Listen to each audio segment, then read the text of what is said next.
You are Locked On Rockets Postcast, part of Locked On Sports Houston on the Locked On Podcast Network. Your team every day. Another successful night for your Houston Rockets as they absolutely crushed the Indiana Pacers, doing a lot of it there in the third quarter to get right back to their winning ways after the tough loss, on Monday night to the Milwaukee Bucks. Nice to be back in that win column. The Rockets continue to look like a team that is for real. We have a lot to talk about tonight. That third quarter specifically, one of the things I want to focus on. You, as an individual, are you in completely yet on this Rockets team? We'll take a look at the game ahead for the Rockets against the Blazers. Also want to talk about the stuff that was out there today from Kelly Iko of The Athletic, talking about the Rockets and their lack of interest in one of the stars' biggest the game's biggest stars. We'll get to all that here on this live edition of the Locked On Rockets Postcast. I'm your host, by the way, Michael Connor. Appreciate you guys for stopping by. If you're new to this channel, don't forget to hit the subscribe button. We do this after almost every Rockets game. We missed the last two. Sunday, not my fault. I was on my way to Dallas Sunday evening. I was going to be there in time to do the postcast. We were going to do it a crossover one against the Bulls with my buddy Joe George. I sat on the tarmac at the airport for 3 hours. Had a little bit of a weather delay, and we don't have enough fuel delay. And next thing I know, I watched the entire game on the plane sitting there. And then the game was over. I couldn't do a show. And then, of course, Monday night we didn't do one because I was at the Texans and Cowboys game. Then we did a Texans and Cowboys show afterwards. So good to be back on the Rockets. Good to be back with you guys here tonight on the Locked On Rockets postcast. After a win, specifically. Always nice for that. Hey, tonight's episode is brought to you by PrizePicks. Download the PrizePicks app today and use code LOCKEDONNBA and get $50 instantly when you play $5. You don't even need to win to receive the $50 bonus. It's guaranteed. PrizePicks, run your game. All right, for the Rockets tonight. It was a weird first half, right? I know that they found their way there towards the end of that second quarter, to kind of extend that lead. But from an aesthetic standpoint, and it goes both it was not a visually pleasing game in the first half. That's okay. You're not always going to play perfect basketball all the time. I get that. We all get that. But what do good teams do in those kind of situations? They find a way to build leads. They find a way to do all the other things. And that's what the Rockets did tonight. And it keeps coming back to that for me for what we've seen this season. Yeah, by the way, the Rockets in that first quarter outscored the Pacers 30-23. Second quarter, it was only 30-32, but they found their way back to a lead there late in the last couple of minutes. They went to the half 62-53. Story of the game ended up being the third, 36-24 there in that third quarter, and that sealed the deal for the Rockets tonight. The Pacers had a little bit of a run there in the fourth to start things. Ime Udoka called a quick timeout after I think it was 6 in a row, and they tried to think about it, I guess, but it just wasn't in the cards for the Pacers tonight. Sorry, somebody messed with my camera in my office here. Teenagers, they like to touch things. The Rockets, though, did the things that tonight, again, I think show you why they're a good team and why they're a team that you have to start showing some faith in. And I'm not saying that people don't show faith in them by any means. Look, the diehards are out there. Trust me. I love all of you. Even those of you that are watching this right now and hear me saying this. The diehards are the diehards. And it's probably like this with every team in every sport. Anything negative gets said, oh man, they will fire off in those comments real quick. My thing is always reality. I like to live in reality. Here's my reality of the Rockets right now. At this moment, they are one of the better teams in all of the NBA. At this moment, they're one of the best teams in the Western Conference. At this moment, I believe that they will be a top 5 seed in the Western Conference. At this moment. A lot of runway in front of them to find a way. But at this moment, based off what I've seen in another night tonight, where you go out there and you look at it, whether it's Jabari having a great night tonight. Whether maybe it's Alpi. Alpi, think about Alpi tonight. He got in a foul trouble real quick. Barely played. What did he have in the first? In the first quarter, that's the final box score. I want the first quarter. Alpi played. He played 3 minutes and 50 seconds and had 2 points. He finished the game tonight with 31 points and 12 rebounds in 28 minutes of play. He turned it on. But whether it was Jabari, whether it was Alpi, whether it was Fred VanVleet had a good run there. Over had a pretty good game, but had a good run in the game tonight. Some of those guys off the bench. Tari did his thing. Jock Landale had some moments tonight off the bench. I mean, there's just everybody contributed across the board. As a team, shoot the ball pretty well. Shot the ball better in the second half than they did in the first. And they held the Pacers to 113 points. But they held them to poor three-point shooting. There was a lot of free throws in this game tonight, both ways. The Rockets took 33 free throws as a team, and the Pacers took 25. That's where I get back to, from the standpoint of aesthetically pleasing in the first half, not a lot of that for either team. And that's okay. Again, that is okay when you're the team that comes out on the winning end, which the Rockets did once again tonight, and they continue to roll in this early portion of the season. The Rockets now 11-5 on the season. They are 7-2 at home. That is really impressive that they've been so good at home so far this season. And the homestand's not done. They got 2 more. We'll talk about them in a little bit against Portland before they go on a run where they're going to play.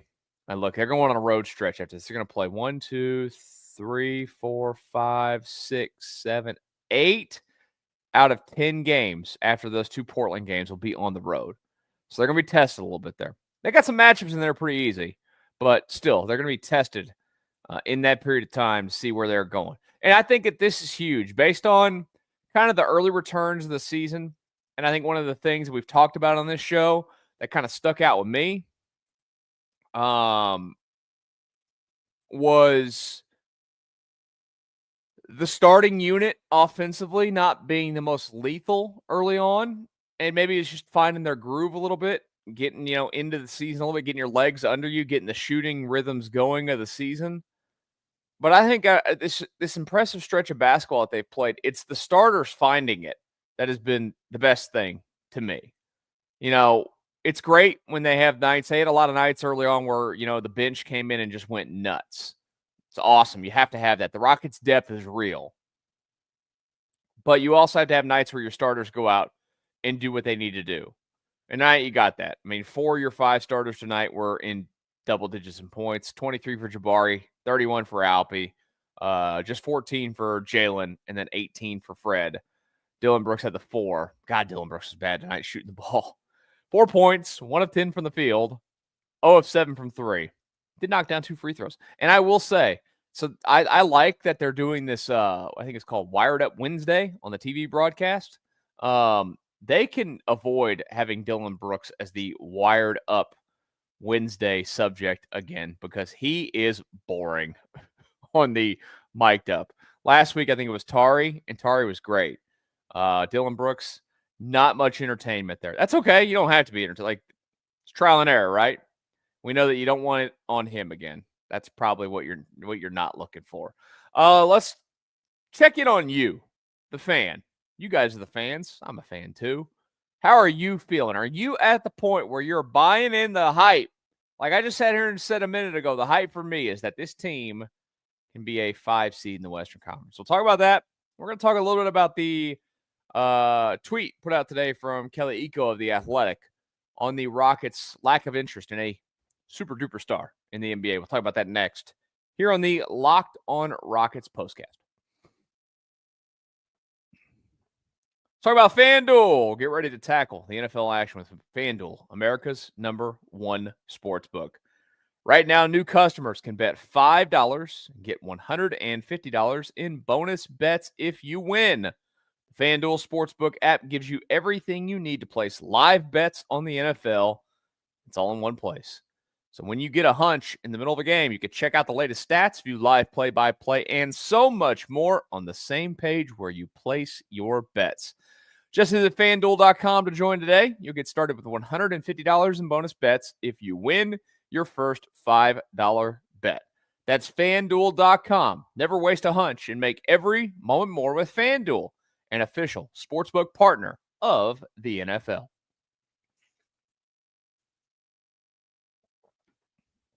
Locked On Rockets Postcast. Sorry, I'm going to do it to you right now. I'm taking another sip of water. Sometimes you just got to hydrate on the show. I'm Michael Connor. Appreciate you guys. I am your host of the Locked On Rockets Postcast.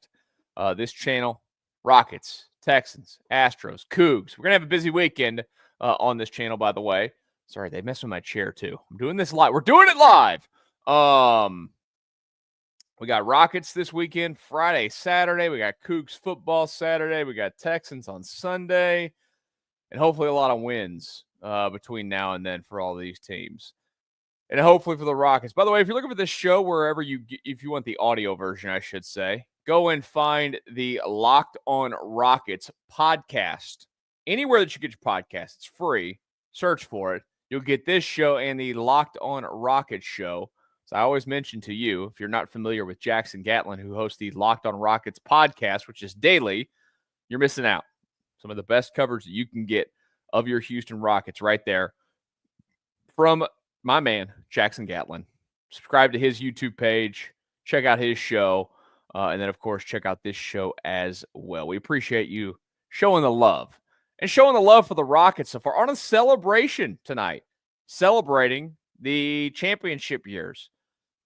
Man, some of those guys look that they kept showing them. Some of them look a little bit older. I mean, of course they're older. They're like 60 now. I did find it funny. I don't know if anybody saw it because you have to watch on League Pass for a stream.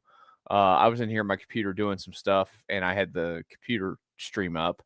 And when they do League Pass, they don't go to the commercial breaks that are on the TV. They go to the in-stadium stuff that's on. And they're doing one of the timeouts where they just brought out some of the players, the former players, and they're announcing their names. And they're like, I can't remember who was first. It might have been, it wasn't Carl Herrera, but they said Carl Herrera. And then they go, Otis Thorpe.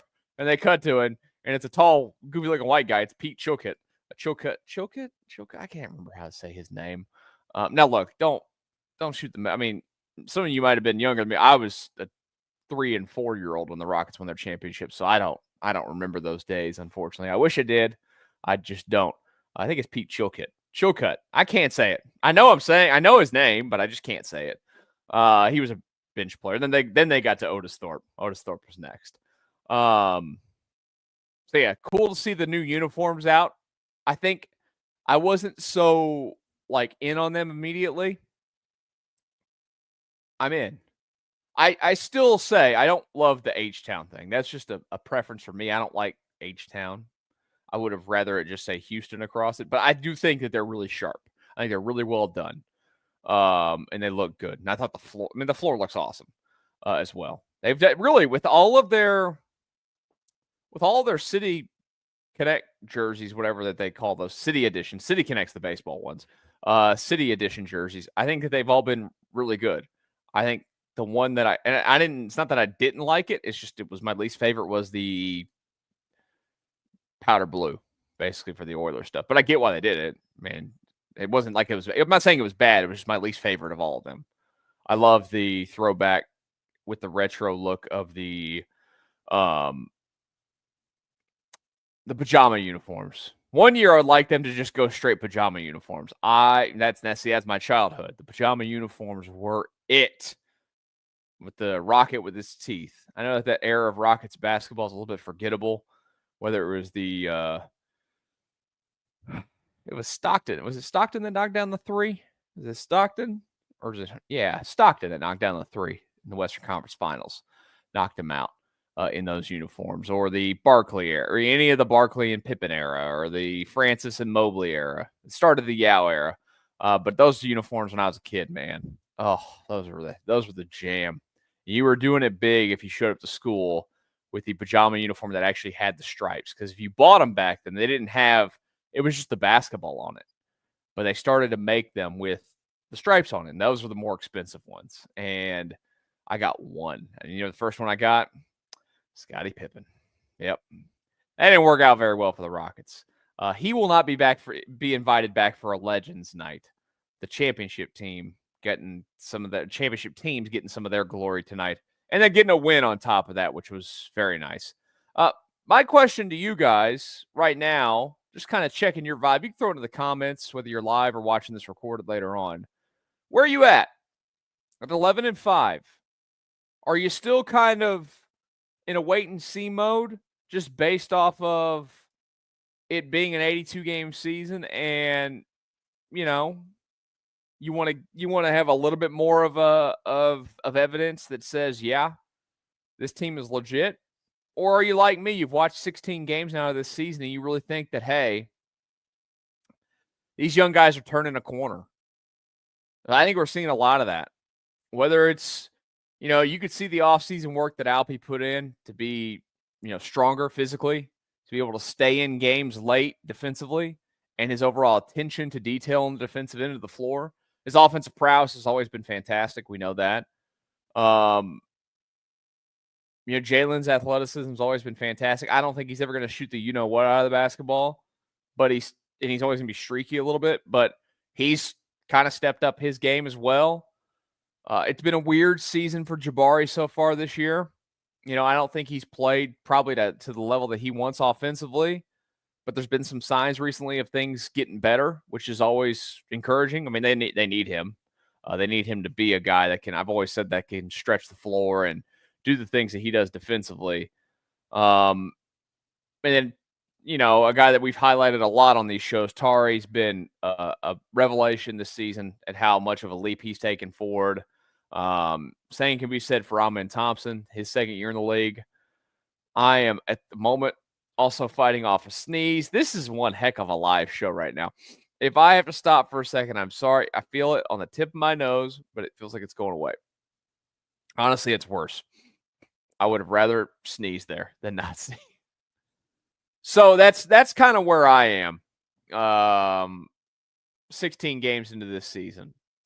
And I think it's a team that is definitely a playoff team in the Western Conference. The question is going to be, as I've mentioned not too long ago, can they stay in that top 6? And right now they're in there. And you just go look at the West, and I think the only teams that you worry about getting into that 6 mix is Minnesota, who's on the outside looking in.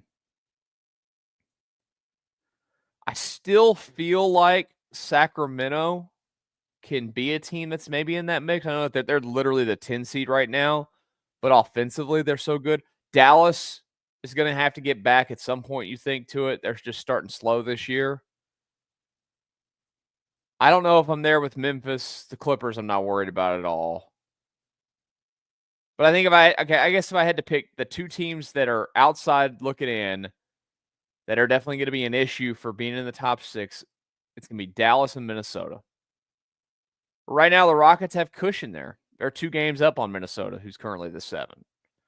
They're only 2.5 up on Dallas, who's currently, not a playoff team in the Western Conference. There's going to be a trade deadline that comes up. I don't know. I don't know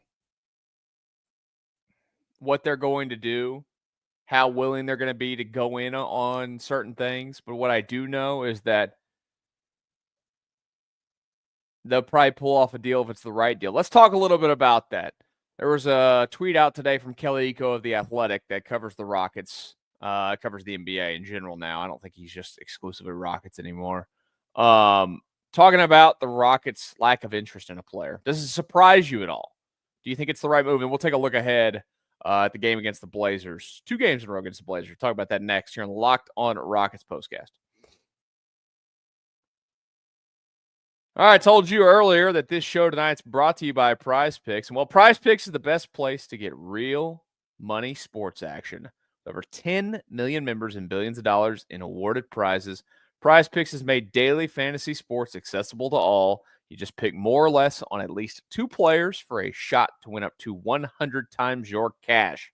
You run your game all season long on PrizePicks. You can now win up to 100 times your money on PrizePicks with as little as 4 correct picks. It's fantastic, right? PrizePicks invented the flex play, which means you can still cash out if your lineup isn't perfect. You can double your money even if your lineup doesn't if one of your picks doesn't hit. PrizePicks puts their members first, so all withdrawals are fast and safe and secure. When your picks hit, you can get your cash in as little as 15 minutes. Download the PrizePicks app today and use code LOCKEDONNBA to get $50 instantly after you play your first $5 lineup. Again, download that app today and use code LOCKEDONNBA to get $50 instantly after you play your first $5 lineup. PrizePicks, run your game. Locked On Rockets Postcast. Tonight, after the Rockets crush the Indiana Pacers 130-113 and moving to 11-5 on the season are your Rockets. Standouts tonight, Alpi doing his thing with 31 points. Jabari, one of his better games of the season as well. The Rockets, though, overall as a team, good defensive effort. Really huge third quarter, and there you go. They got themselves to a victory tonight. All right, before we get out of here, let's get to a couple things. I don't know if you guys caught it today, but LeBron James is taking a break from social media. Yeah. Can you believe it? I know that was the news you were waiting for. I hate modern media. Hate it with a passion. LeBron James literally tweeted out today that he's taking a break from social media. And I had like the CBS Sports app. I've got the ESPN app. I've got NBC Sports app. I got a bunch of sports apps. Who doesn't?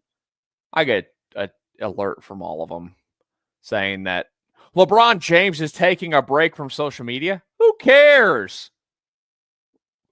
That's how lazy we are today. We have to LeBron. Oh no. Okay. This is the Rockets podcast. I just saw that on my, and the reason I only say that is because I'm talking about the Giannis thing, because I have Twitter up here where it's got the trending stuff. And that's what reminded me to say it. The first one is Rockets and Giannis. And the second one's LeBron James takes a break from social media due to negativity. It's like, cool, buddy. I don't care. The Rockets are in a spot where we all know that they want to not only win, they want to contend for a championship, right? As they should. When they brought in Ime Udoka, that's a win now type of coach. I've talked about that before, but that's also he can do both. He's doing all of it. I'm very happy still, very, very happy with that. That they landed him. I've had this debate with my 16-year-old nephew, who's a big basketball fan, big Rockets fan, plays basketball. And we were doing this the other day, and I sent him a text today about this. We were talking about Giannis, possibly being available. Look, the Bucks have been a disaster. Giannis is getting a little longer in the tooth. He's going to be 30 next month. It feels like after they won that championship, they've never been able to piece it back together. And really, honestly, the Lillard trade was a bad move. I mean, Drew Holiday's not a scorer per se anymore, but he does all the little things. Look at what he did for Boston last year to help them win the championship. He was huge. And they traded for Lillard and more offense, and they've got they've got Chris Middleton who's been out. They've got Brook Lopez who's aging. I mean, they got a lot of guys. They just don't. You go look at the team; they're not very good. They're not. And yeah, I didn't watch the game. Then I saw the play. I mean, what a frustrating loss for the Rockets in that one. Shouldn't have lost that game. In the NBA admitting that, oh yeah, Giannis' foot was out. Okay, cool. But the report today from Kelly Iko said that the Rockets aren't interested in Giannis Antetokounmpo. And you're probably going, what? You're not interested in one of the best players in the game? Multiple time MVP and NBA champion? Yeah, I'm not interested in him. Am I nuts for that? I'm not interested in him being a Rocket. You know why more than anything else? The guy can't shoot. He's got a great skill set. But like your offense is just strictly bogged down to just giving him the ball and letting him work to get his points. I kind of like where they're at. I like that they play as a team. I like that they're running around doing their thing. I think that when the right opportunity presents itself, then they can make a move. I don't think that they're going to make a move anything drastic during the season this year. I really don't. I think if that happens, it happens in the offseason. And that's where then you have to play the juggling game of, you know, making sure it's the right move for you. Could the Rockets trade for a 30-year-old? Sure. But I think the 30-year-old has to have a game that's well-rounded. And not to say that Giannis doesn't have a well-rounded game. I mean, the guy's a defensive beast.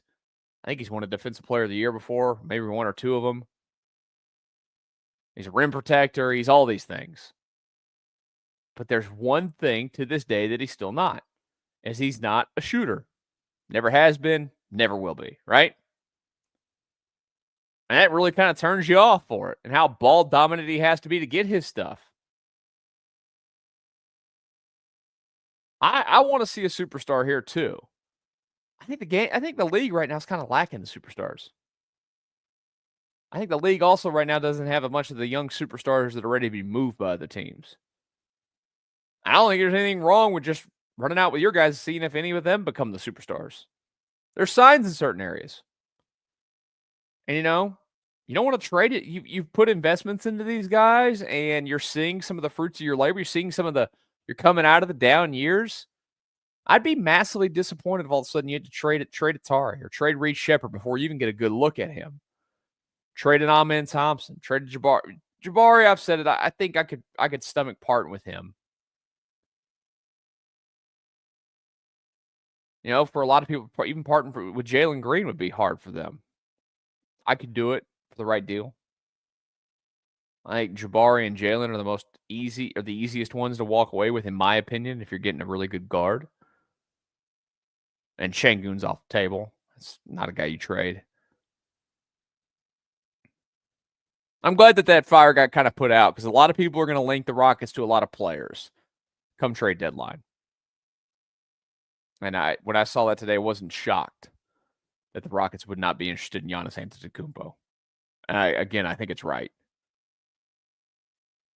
Keep rolling with what you got. You're 11-5. Yeah.